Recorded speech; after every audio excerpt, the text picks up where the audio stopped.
everyone. Welcome to Bruhan Mumbai Municipal Corporation's Virtual Training Center, and I am Mrs. Nehal Kodambe, your English teacher from VTC. Let's begin with today's session. Hi everyone. Welcome to today's session of Pre-Secondary Scholarship Examination. Children, how you all are? I hope you are doing well.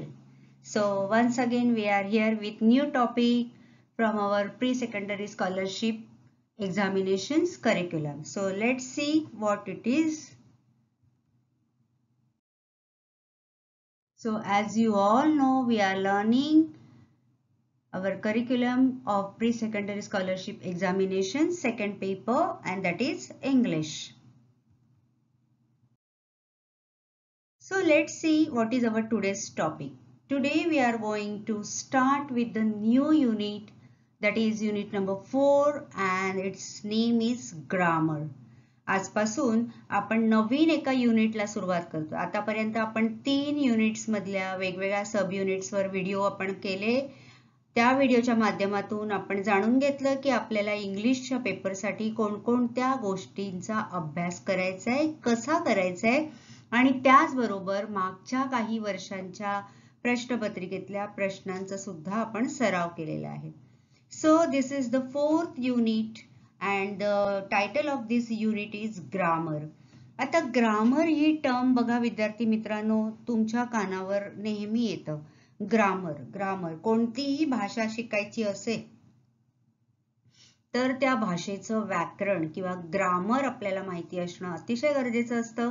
तरच आपण ती भाषा उत्तम प्रकारे बोलू शकतो, आपल्याला समजू शकतं समोरचा माणूस काय बोलतोय, आणि उत्तम प्रकारे आपण व्यक्त होऊ शकतो. Means we can express ourselves in a very well manner if you know the accurate grammar. आता ग्रामर मध्ये काय काय येतं ते आपण ह्या भागापासून बघणार आहोत. So in the beginning we are going to see the transformation of sentences. This is very very very important topic of learning any new language. आता आजच्या भागामध्ये आपण ट्रान्सफॉर्मेशन ऑफ सेंटेन्सेस म्हणजे काय ते बघूया. आपल्याला 8वीच्या स्कॉलरशिपसाठी 3 प्रकारचे ट्रान्सफॉर्मेशन्स आहेत. Which are they?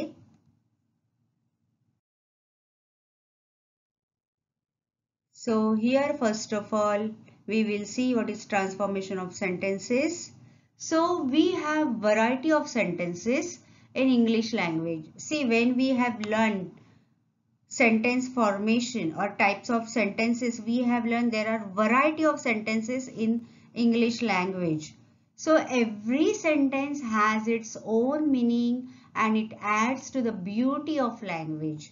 आपण टाइप्स ऑफ सेंटेन्सेस मध्ये आपण 4 बेसिक टाइप्स बघितले. आपण affirmative sentence, then we have seen exclamatory, interrogative, right. आपण वेगवेगळ्या टाइपचे सेंटेन्सेस बघितले आणि आपण त्याचं स्ट्रक्चर बघितलं, फॉर्म्युला बघितला.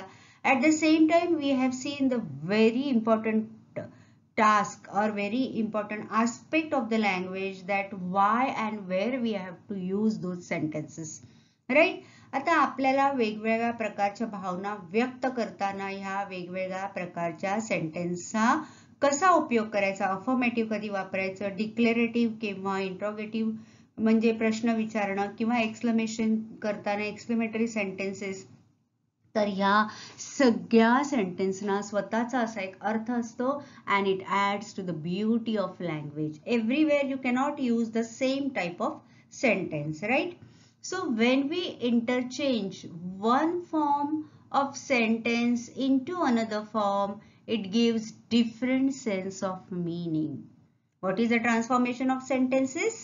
So we interchange one form of sentence into another form. एका फॉर्म मधल्या सेंटेन्स आपण दुसऱ्या फॉर्म मध्ये जेव्हा रूपांतर करतो तेव्हा त्याला ट्रान्सफॉर्मेशन ऑफ सेंटेन्सेस म्हणतात. And when we do that it gives different sense of meaning. How? That's what we are going to learn from today's session.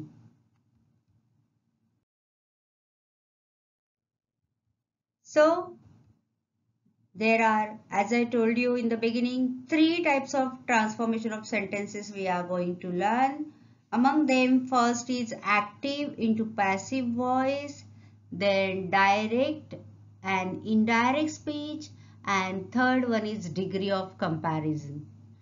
आपण जे 3 ट्रान्सफॉर्मेशन ऑफ सेंटेन्सेस बघणार आहोत, कोणकोणते तुमच्या समोर आहेत, हे ह्याचे सब टॉपिक किंवा सब युनिट्स आहेत. राईट, तुम्हाला माहिती आहे प्रत्येक युनिटमध्ये आणखीन सब युनिट असतात.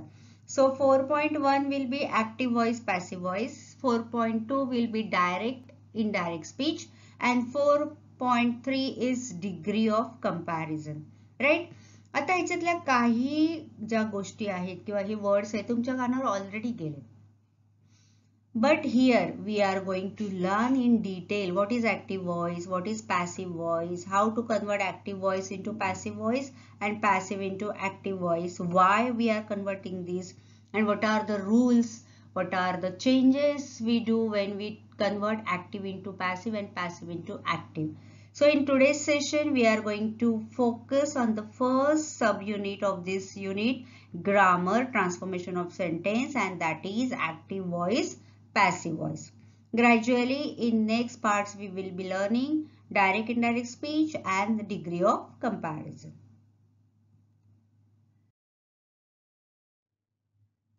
So we will begin with active and passive voice. Now you can see there are two pictures and you can see some sentences which are describing those pictures, right? आपण नेहमी बघा एखाद्या pictorial example पासून सुरुवात करतो. आता इथे तुम्हाला ऍक्टिव्ह आणि पॅसिव्ह डिरेक्टली मी तुम्हाला सांगितले आपण काय शिकणार आहोत आजच्या भागात. आता पहिलं चित्र बघा आणि त्याच्याबरोबरचं सेंटेन्स वाचा. Read the sentence. The cat drank the milk. The cat drank the milk. Look at the second picture. The baby is crying. Why?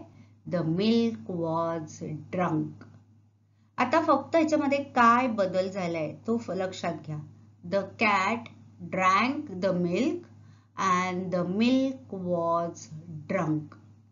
Here you can see in the beginning, in first sentence, the milk is the object. Like, right, you know that we have learned the simple basic pattern of formation of sentence, SVO, subject plus verb plus V plus object, right? The cat is subject over here, drank is verb and the milk is object. Look at the second sentence. Now the object has come in the beginning of the sentence, the milk. Now this is the subject and was is verb over here, and again was is an auxiliary and there is a main verb or the root verb of drank has turned converted into drunk. आता एवढे changes आपण केले आहेत, ते का केले आहेत, कसे केले आहेत, ते कसे करायचे, हे सगळं तुम्हाला आजच्या भागामध्ये आपण जाणून घेणार आहोत किंवा तुम्हाला मी सांगणार आहे. So listen and watch this video very very carefully, कारण ह्याचा उपयोग फक्त तुम्हाला स्कॉलरशिपसाठी नाही तर तुम्हाला तुमची इंग्लिश लँग्वेज समृद्ध करायला आणि अगदी तुम्ही शेवटपर्यंत जितकं शिकाल तिकडे तुम्हाला तिथपर्यंत ह्या सगळ्या गोष्टींचा उपयोग होतच राहणार आहे. So listen it carefully. The cat drank the milk and the milk was drunk. Now look here, one more picture. See, directly you can see one sentence is from active voice and the another one is from passive voice, right? The men build a house. You can see in first picture some men are building the house and in second picture the house is being built. आता बिल्डचं काय झालंय बघा second sentence मध्ये, being built. आता हा एवढा मोठा बदल कसा करायचा? ऑब्जेक्टचा सब्जेक्ट झाला हे तर तुमच्या लक्षात येतं, पण वर्ब मध्ये कसा बदल करायचा हीच तर मुख्य गोष्ट आहे ऍक्टिव्ह आणि पॅसिव्ह व्हॉइसची. तर तुम्हाला मी एक टेबल देणार आहे पुढे आणि तुम्हाला माहिती आहे की जिथे इम्पॉर्टंट टेबल्स असतात ते तुम्ही तुमच्या नोटबुक मध्ये उतरवून घ्या, व्हिडिओ पॉज करू आणि मग तुम्ही सावकाश व्हिडिओ पाहून झाल्यानंतर त्या सेंटेन्सवर तुम्ही प्रॅक्टिस करा. Okay. The man build a house is being build.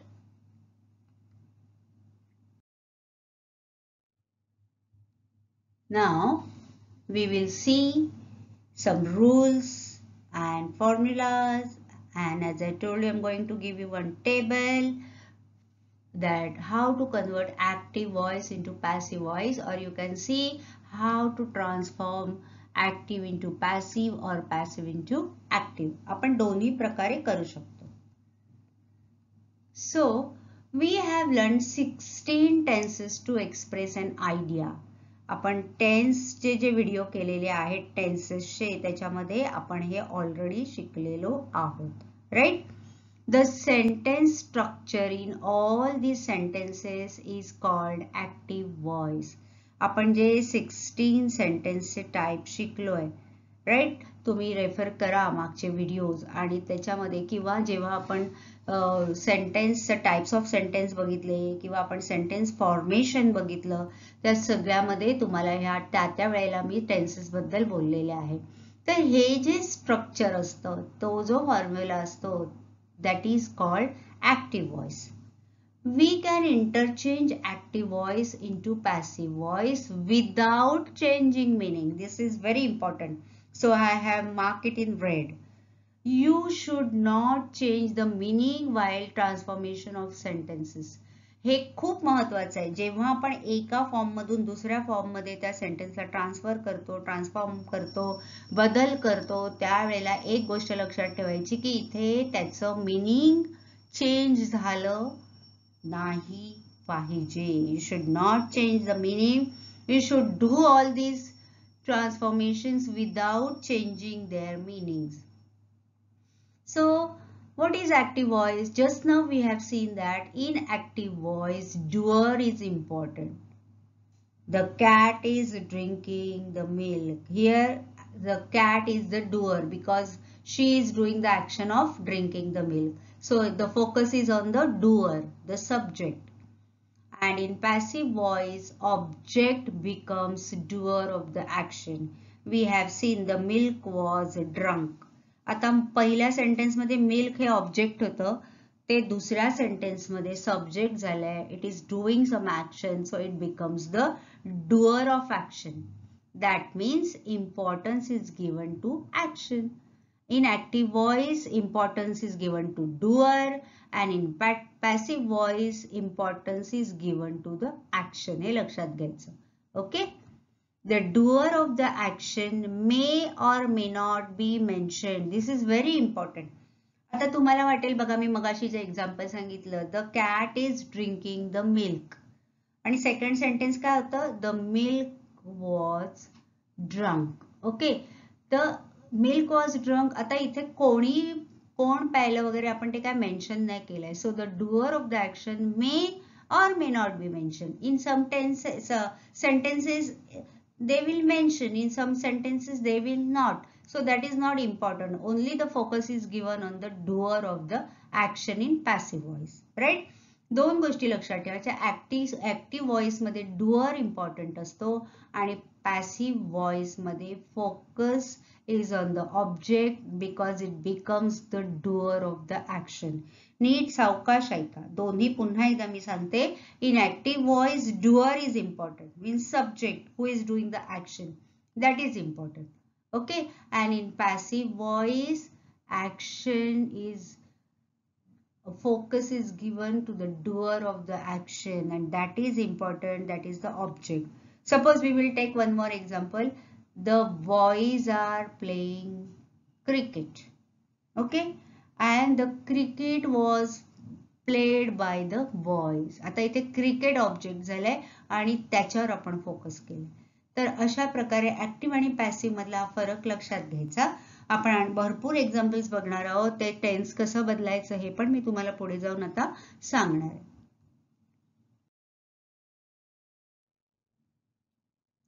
आपण ऍक्टिव्ह व्हॉइस पासून सुरुवात करूया. एक एकला आपण फोकस करूया. आपण आता just now we have seen what is active voice. The active voice describes a sentence where the subject performs the action stated by the verb. Just now we have seen that in active voice, subject is doing, he is performing the action which is stated by the verb.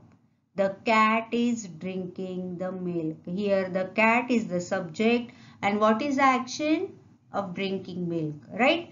Cat is drinking the milk. The action is going now at present. आपण tenses मध्ये बघितलंय continuous tense और progressive tense. So present continuous tense. The cat is drinking the milk. इथे cat हे subject आहे, focus cat वर असतो. So in active voice doer of the action is important. इकडे लक्षात घ्यायचं, ऍक्टिव्ह व्हॉइसच्या सेंटेन्स मध्ये फोकस हा डुअर वर असतो. Who is doing the action. Okay.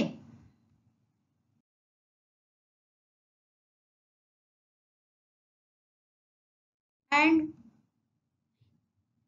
here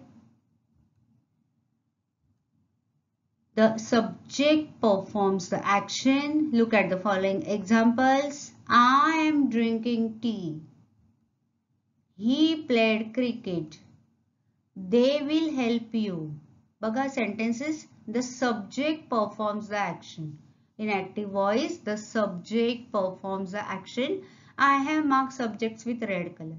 I am drinking tea. I am doing some action, right? He played cricket. The action was performed by him. They will help you. तुम्हाला लक्षात येईल की active voice मध्ये doer जो subject असतो, जो doer असतो, तो ऍक्शन करत असतो. So the focus is on the subject because he is the doer of the action. Whereas on the other hand, in passive voice, we will see what are the changes.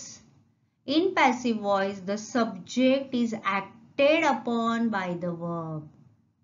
And here object becomes doer of action. आपण आता बघितलं active voice मध्ये subject is the doer और he is performing the action. And in passive voice, the subject is acted upon. Because the objects become the doer of the action. लक्षात घ्या, object इथे आता subject झालाय, म्हणजे ही is the doer of the action and he is performing the action. आणि जसं आपण मगाशी बघितलं, डुअर ऑफ द ऍक्शन मे और मे नॉट बी मेन्शन्ड. तुम्हाला आता सब्जेक्ट आणि ऑब्जेक्ट काय हे क्लिअरली कळलंय. जेव्हा आपण एखादं बेसिक सेंटेन्स बघतो त्याच्यामध्ये SVO पॅटर्न आपण नेहमी म्हणतो, subject plus verb plus object. कोणीतरी सब्जेक्ट असतो, डुअर ऑफ द ऍक्शन असतो आणि त्याची ऍक्शन कशावर तरी परफॉर्म केलेली असते. जसं ही प्लेड क्रिकेट, आता ही सब्जेक्ट होता, प्लेड वर्ब होता आणि क्रिकेट ऑब्जेक्ट होतं. पण जेव्हा आपण त्याचं पॅसिव्ह व्हॉइस मध्ये आपण ट्रान्सफॉर्म करणार तेव्हा क्रिकेट हे आता ऑब्जेक्ट झालं, because it is doing the action. Cricket is been played by him. आता ही होता तो इकडे काय झाला, पॅसिव्ह झाला, कारण इथे आपण फोकस कोणाला केलं, ऑब्जेक्टला केलं. हे नीट लक्षात घ्यायचं. सब्जेक्ट आणि ऑब्जेक्टचं आपण इंटरचेंज करतो आणि ते करताना आपल्याला त्या सेंटेन्स मधले वर्ब्स बदलावे लागतात. कसे बदलायचे आपण बघणार आहोत. अत्यंत काळजीपूर्वक शांतपणे हा व्हिडिओ 2 ते 3 वेळा, जोपर्यंत तुम्हाला कन्सेप्ट क्लिअरन्स होत नाही तोपर्यंत पुन्हा पुन्हा पहा.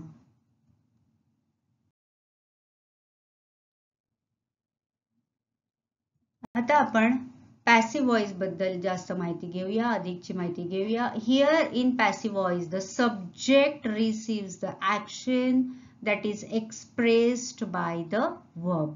Here subject is not a doer of the action, he is the receiver of the action.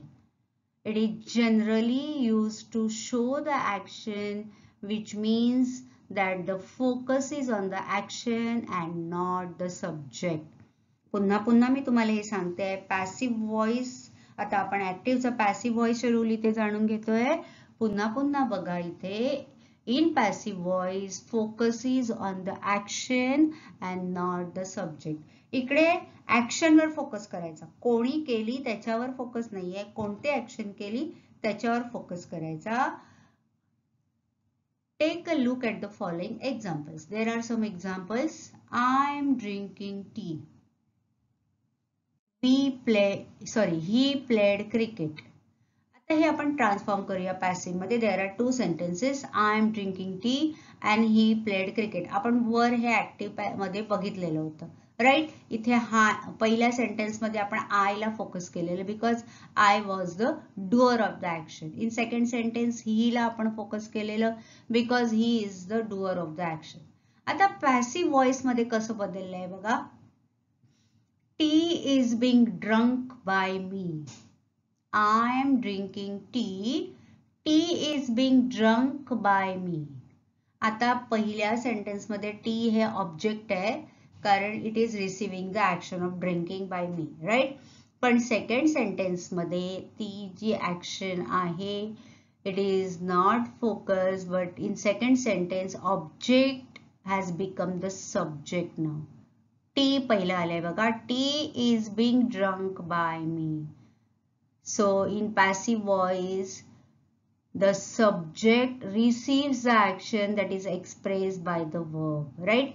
इथे आता I हा सब्जेक्ट होता. I am drinking tea. पण इथे आता ऍक्शन कोणावर झालेली आहे? माझ्यावर. Tea is been drunk by me, right.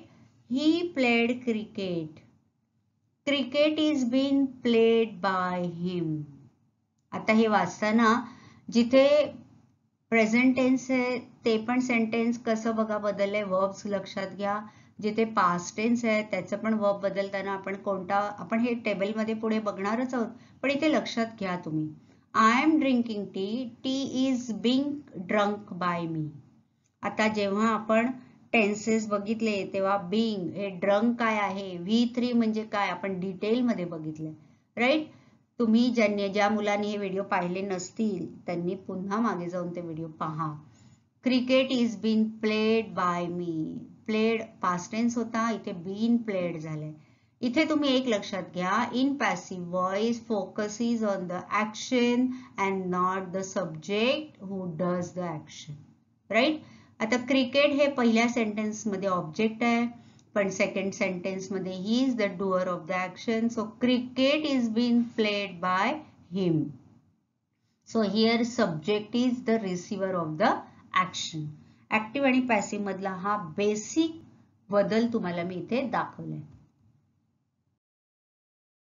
Now we are moving to the very important part of this session, that is rules of conversion from active to passive voice. अतिशय महत्वाचा भाग आहे. एकदम कॉन्सन्ट्रेशननी पहा ऐका. आता आपण ऍक्टिव्ह टू पॅसिव्ह ट्रान्सफॉर्मेशन करायचं हे शिकतोय. ऍक्टिव्ह व्हॉइस म्हणजे काय आपण पाहिलं. पॅसिव्ह व्हॉइस म्हणजे काय पाहिलं. एक्झाम्पल्स बघितले. आता तुम्हाला प्रश्न पडला असेल पण ते कसं कन्वर्ट करायचं, त्याच्यासाठी कोणत्या स्टेप्स आहेत. So we will go step wise. There are 5 steps. First is very basic, very important step. Identify the subject, the verb and the object, that is SVO. आतापर्यंत जेवढे एक्झाम्पल दाखवले मी तुम्हाला किंवा एक्सप्लेन केले तुमच्या लक्षात आलं असेल. प्रत्येक वेळेला त्या सेंटेन्स मधला सब्जेक्ट कोण आहे, वर्ब काय आणि ऑब्जेक्ट कोण आहे हे तुम्हाला मी एक्सप्लेन करत गेले. दिस इज व्हेरी इम्पॉर्टंट. हे काय इम्पॉर्टंट आहे तुम्हाला लक्षात येतं बघा. Second step, change the object into subject. हे का आयडेंटिफाय करायचं, कारण आपल्याला ऑब्जेक्ट जर माहिती असेल तरच पॅसिव्ह व्हॉइस मध्ये त्याला आपल्याला सब्जेक्ट करता येतो. That is the doer of the action, right. So change the object into subject. Second, put the suitable helping verb or auxiliary verb. तुम्हाला मी मगाशी काही एक्झाम्पल्स दाखवले त्याच्यात मी तुम्हाला दाखवलं की ऑक्झिलरी वर्बच्या नंतर रूट वर्ब येतं. त्यामुळे आपण जेव्हा ऍक्टिव्ह मधला पॅसिव्ह मध्ये ट्रान्सफॉर्म करतो त्यावेळेला आपल्याला कसे ते बदलायचे ऑक्झिलरी वर्ब्स मी तुम्हाला दाखवणार आहे.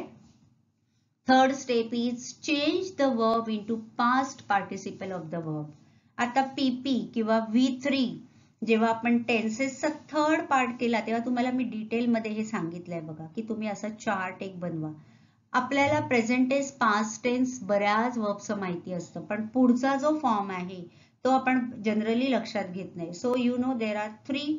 Suppose the verb is in present is drink, in past drank and in past participle form of this verb is drunk. काही वेळेला दोन सेकंड आणि थर्ड म्हणजे पास्ट टेन्स आणि past participle are same. For example play, played, played. तर हा एक तुम्ही ना छानपैकी चार्ट बनवा. जेव्हा तुम्हाला एखादा वर्ब येईल तुमच्या वाचनामध्ये त्यावेळेला तो तुम्ही नोट डाऊन करा आणि त्याचा लगेच पास्ट टेन्स आणि पास्ट पार्टिसिपल तिथे लिहा. तो चार्ट पुन्हा पुन्हा तुमच्या डोळ्याखालून गेला.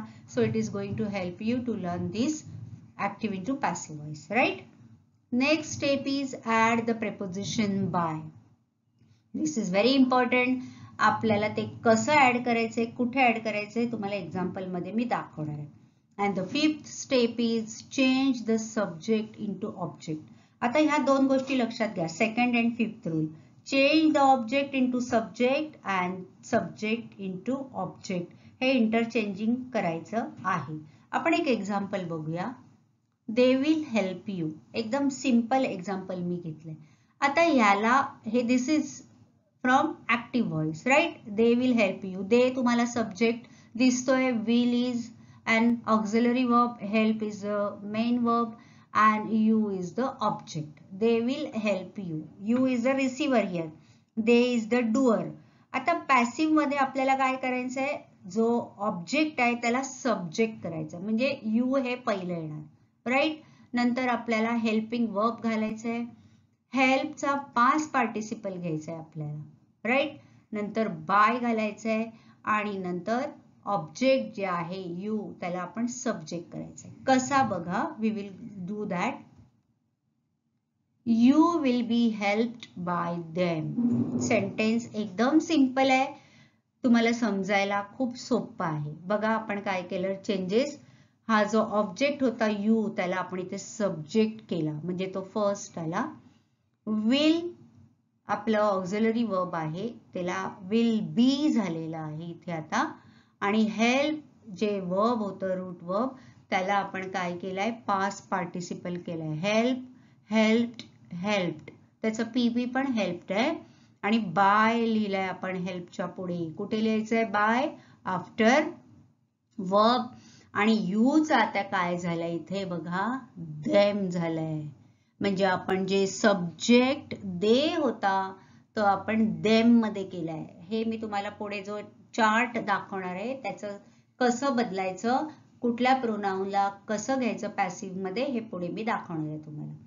सो लुक हिअर, यू इथे ऑब्जेक्ट होता तो सब्जेक्ट झालाय.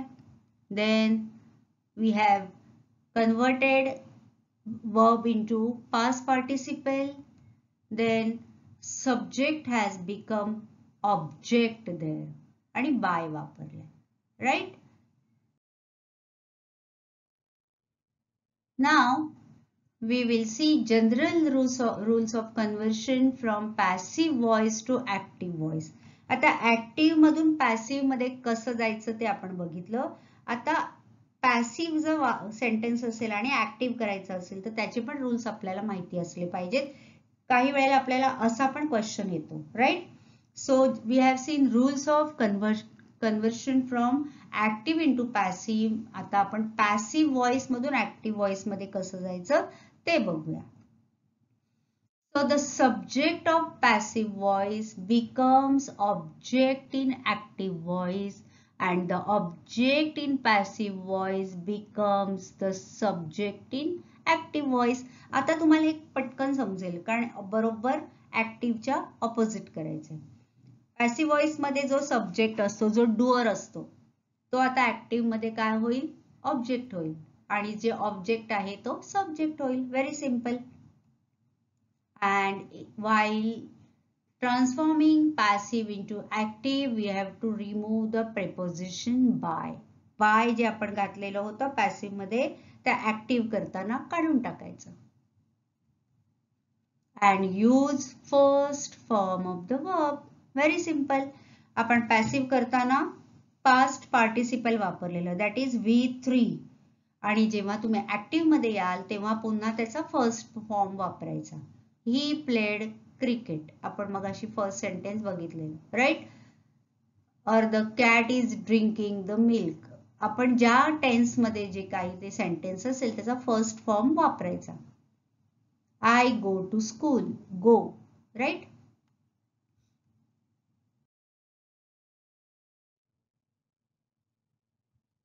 Now change the sentences from active voice to passive voice. We will practice some sentences over here.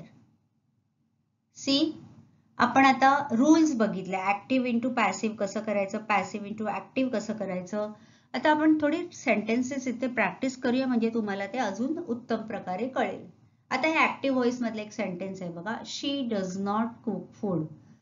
पहिलं लक्षात घ्यायचं, who is the subject, then look at the verb and then object. हे झालं की त्या सेंटेन्सचा टेन्स लक्षात घ्यायचा. टेन्स का लक्षात घ्यायचा, तर आपल्याला ट्रान्सफॉर्म करताना तो कोणता चेंज करायचा ते आपल्याला कळेल. द पॅसिव्ह व्हॉइस मध्ये सेंटेन्स कसं होईल बघा, the food is not cooked bye हर. आता इथे लक्षात घ्यायचं, आपल्याला मिनिंग चेंज न करता हे सेंटेन्स ट्रान्सफॉर्म करायचं, राईट. आता फर्स्ट सेंटेन्स मध्ये फूड वॉज द ऑब्जेक्ट, इकडे ते सब्जेक्ट झालंय. The food does not negative sentence आहे म्हणून इज नॉट कुक्ड, V3 वापरायचंय. बाय आपण घातलेला आहे आणि शीचा इथे काय झालंय बघा, हर झालंय, राईट. प्रनाउन पण कसे चेंज करायचे ते पण बघा. मगाशी देचा देम केला आपण, इथे शीचा हर झालाय, हे पण लक्षात घ्या. Second sentence, Parag gave me flowers on my birthday. आता इथे डुअर कोण आहे, सब्जेक्ट कोण आहे, पराग, राईट. वी काय आहे, गेव. ऑब्जेक्ट काय आहे, flowers, right. Who is the receiver, मी, ऑन माय बर्थडे, राईट. आता याचं पॅसिव्ह कसं करायचं बघा, I was given flowers by Parag on my birthday. आता इथे वरच्या सेंटेन्स मध्ये बघा, हे लक्षात घ्या, हे पण खूप महत्वाचं आहे. Parag gave me flowers on my birthday. आता my birthday, I am the receiver, म्हणून मग आता इकडे तो काय झालाय, डुअर झालाय, सब्जेक्ट झालाय आय. I was given. आता गेव पास्ट टेन्स होतं म्हणून आपण वॉज घेतलाय. गिवन, गेवचं गिवन झालंय, V3 past participle. Give, gave, given. Flowers by Parag. आता इथे पराग हे प्रॉपर नाउन आहे म्हणून ते आपण प्रॉपर नाउन तसंच्या तसं घ्यायचं, त्याच्यामध्ये चेंज होत नाही, राईट. बाय आपण वापरलेला आहे आणि नंतर ऑन माय बर्थडे. किती केवढे बदल आपल्याला करावे लागतात, नीट लक्षात घ्या. Third sentence, the children have broken the window. The children have broken the window pane. Okay, who is the doer, subject is the children, have broken verb and the window pane is object. आता तुम्हाला कळलंय, passive voice मध्ये window pane पहिला येणार. The window pane has been broken by the children. Window pane आता इथे subject झालाय. आता इथे आपण हॅज बीन घेतलाय कारण सिंग्युलर आहे विंडो पेन, म्हणून हॅज बीन. डुअर प्रमाणे वर्ब चेंज होतं हे तुमच्या लक्षात येईल. आणि ब्रोकन तो थर्ड फॉर्मच आहे, V3 आहे म्हणून आपण तसंच ठेवलंय. And now here the subject has turn into object. आता हे चिल्ड्रन हे ऑब्जेक्ट झाले, बाय द चिल्ड्रन पॅसिव्ह झाले. इथे आपण फोकस केलाय विंडो पेनवर. येतंय लक्षात. तुम्हाला हे वेगवेगळ्या टाईपचे सेंटेन्सेस मुद्दाम इथे एक्झाम्पल म्हणून मी दाखवले की कसा त्याच्यामध्ये आपल्याला जे आपण आता रूल्स पाहिले त्याप्रमाणे बदल करायचा हे तुम्ही इथे जाणून घेतलं.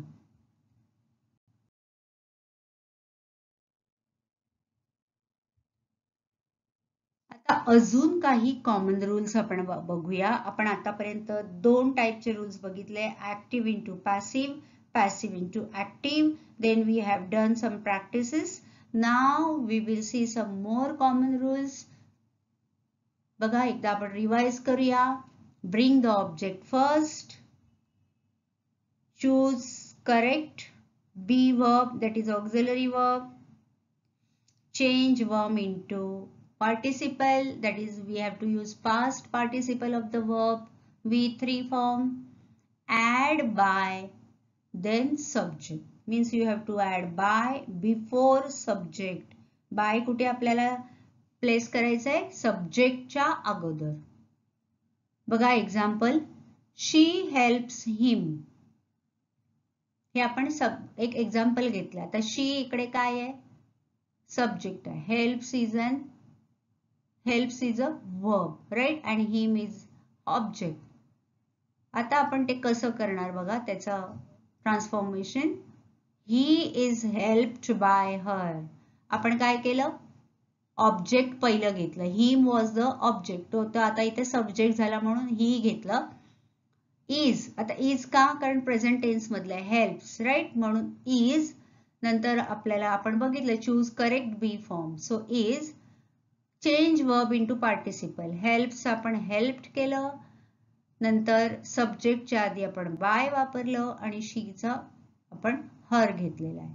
तो चेंज पण लक्षात घ्या राईट.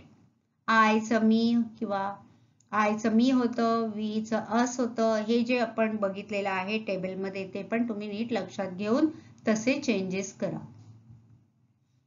बघा इथे दाखवते मी. पहिलं जे सब्जेक्ट होता तो इथे आता ऑब्जेक्ट झालाय, शीचं हर झालंय, हेल्पचं आपण हेल्प्ड केलंय पास्ट पार्टिसिपल, आणि जो ऑब्जेक्ट होता हिम तो इथे आता सब्जेक्ट झालाय राईट. येतंय लक्षामध्ये. रूल्स आपण शिकल्यानंतर जर आपण अशा प्रकारे प्रॅक्टिस केलं तर आपलं एकदम ते स्किल्ड आपण अक्वायर करतो. This is a skill.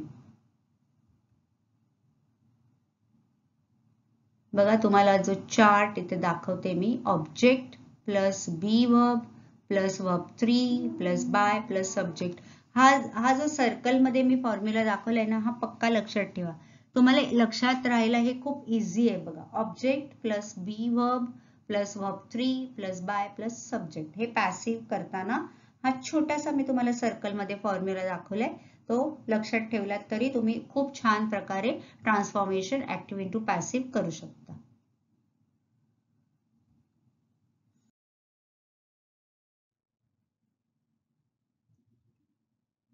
Now there are more rules about transformation of sentences from active into passive.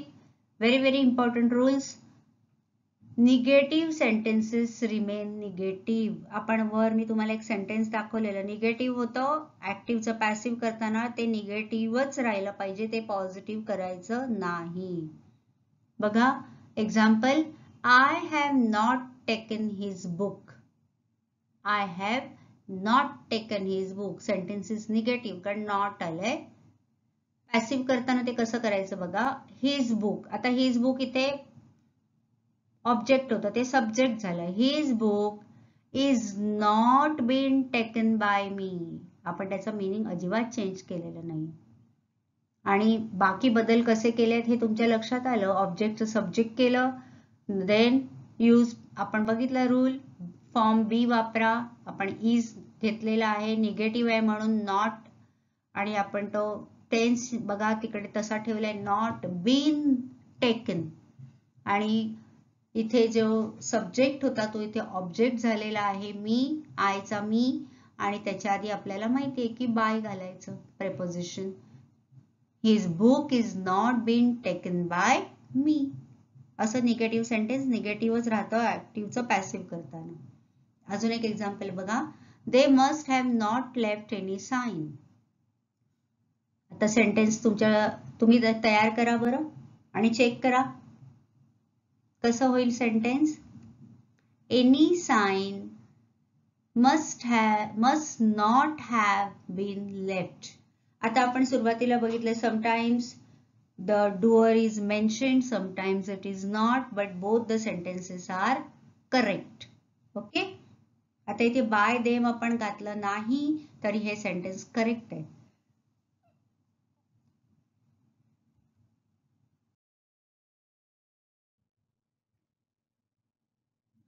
आता आपण बघूया how subject and object change. This is very important. तुम्हाला ते आता वाटलं असेल की सब्जेक्ट आणि ऑब्जेक्ट कसं चेंज करायचं. बघा तुम्हाला मी तो आता इथे एक दाखवते टॅब्युलर फॉर्म. आयचं मी होतं पॅसिव्ह व्हॉइस मध्ये. Okay. I have taken his book, मग ते बाय मी होणार राईट पॅसिव्ह मध्ये. वीचं अस होतं. मग अशी बोलता बोलता मी तुम्हाला सांगितलं ऍक्टिव्ह व्हॉइस पॅसिव्ह व्हॉइस करताना सब्जेक्ट ऑब्जेक्ट कसं चेंज होतं ते बघा. यू ऑब्जेक्ट करताना यूच राहतं, दे असेल तर देम होतं. ओके. देन ही असेल तर हिम होतं, शी असेल तर हर होतं. प्रॉपर नाउन असेल तर प्रॉपर नाउनच राहतं. आपण पराग एक सेंटेन्स मध्ये बघितलेलं वर. आणि बुक असेल तर ते बुकच राहतं.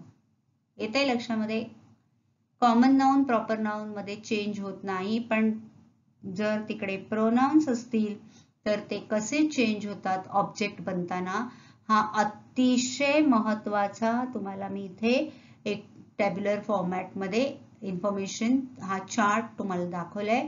तो तुम्ही अत्यंत उत्तम प्रकारे याचा अभ्यास करा, हे कॉपी करा, याची प्रॅक्टिस करा.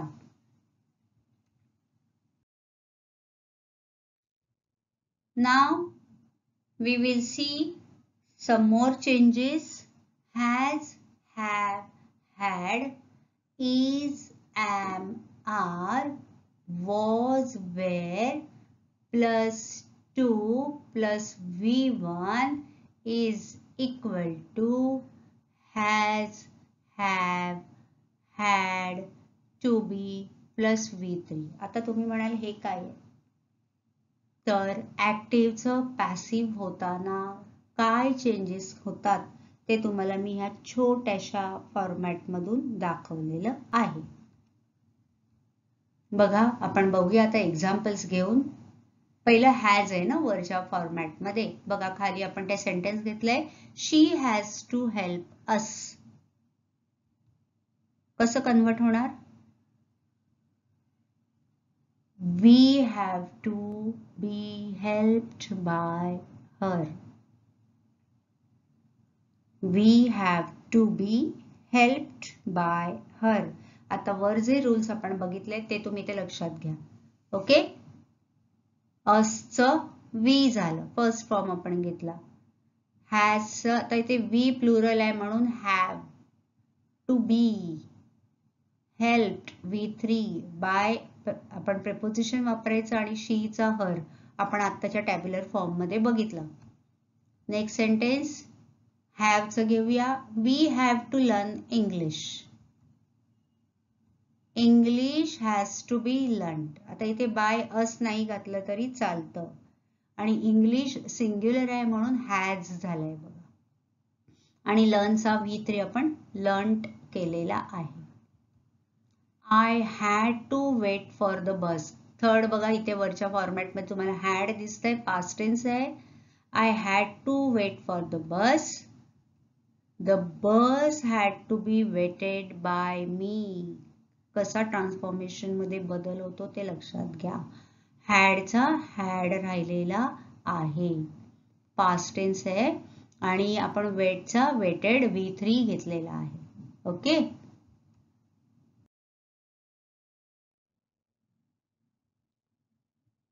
आता आपण मी जसं तुम्हाला मगाशी म्हटलं की ऍक्टिव्ह आणि पॅसिव्ह त्याचे टू बी चे फॉर्म्स काय आहे आणि पास्ट पार्टिसिपल काय आहेत त्याचे आपण काही एक्झाम्पल्स बघूया. बघा आता आपण इनफायनाइट जेव्हा वर्ब आपण घेतो टू वॉच ऍक्टिव्ह मध्ये, पॅसिव्ह मध्ये ते काय होणार? बी वॉच्ड. आयएनजी फॉर्म असेल तर वॉचिंग असतं ऍक्टिव्ह मध्ये. I am watching TV. Passive मध्ये येतं being watched. Television is being watched by me. हे खूप महत्वाचं आहे. तुम्हाला मी सांगितलं, मी तुम्हाला एक फॉर्मॅट दाखवणार आहे टेब्युलर फॉर्म मध्ये. तर हा फॉर्मॅट तुम्ही खूप छान प्रकारे लर्न करा.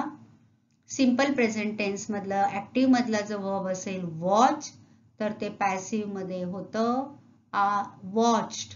मग जर आय असेल तर am watched, is watched or are watched. Okay. Depends upon the noun. Present progressive असेल तर तुम्हाला माहिती आहे आयएनजी लागतं, M or is or are plus watching. Right. He is watching the cricket match.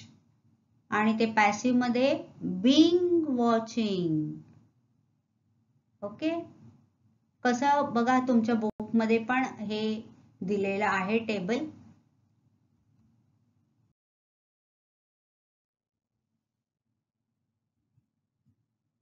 पुढचं फॉर्मॅट बघूया. सिंपल पास्ट ऍक्टिव्ह मध्ये watched असतं, पॅसिव्ह मध्ये वॉज और वर वॉच्ड होतं, depends upon the noun. Past progressive मध्ये तुम्हाला माहिती आहे वॉज किंवा were depends upon the noun plus watching. Passive मध्ये being watched. To be form तेच राहतात आणि पास्ट पार्टिसिपल घ्यायचंय, वॉच वॉच्ड आणि त्याच्या आधी बीइंग लावायचंय, टू बी बीइंग. आता हा पुस्तकात तुमच्या आहे चार्ट म्हणून फक्त मी वाचून दाखवते. प्रेझेंट परफेक्ट मध्ये हॅज और हॅव असतं, वॉच्ड असतं त्याच्यानंतर, आणि पॅसिव्ह मध्ये has have form of to be will be same, then you have to add been watched. Past progressive मध्ये बघा काय आहे, बीइंग वॉच्ड. सिंपल पास्ट मध्ये वर वॉच्ड आणि परफेक्ट मध्ये बीन वॉच्ड. टेन्सेस मध्ये आपण हे शिकलेलो आहोत. प्रेझेंट परफेक्ट मध्ये बीन वॉच्ड असेल तर पास्ट परफेक्ट मध्ये कसं होतं बघा, had been watched.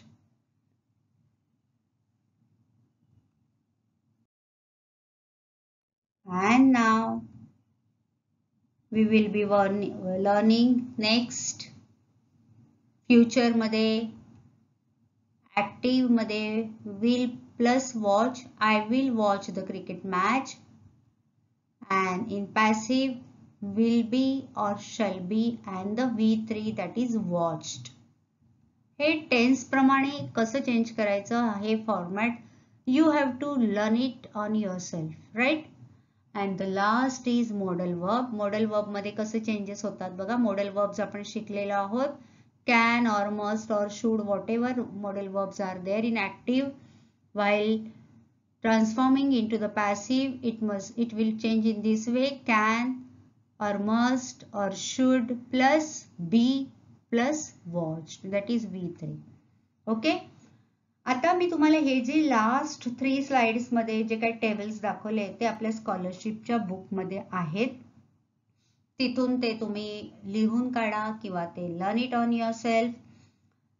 In this today's video, we have learned about active and passive voice. In the beginning, we have seen what is active voice, what is passive voice.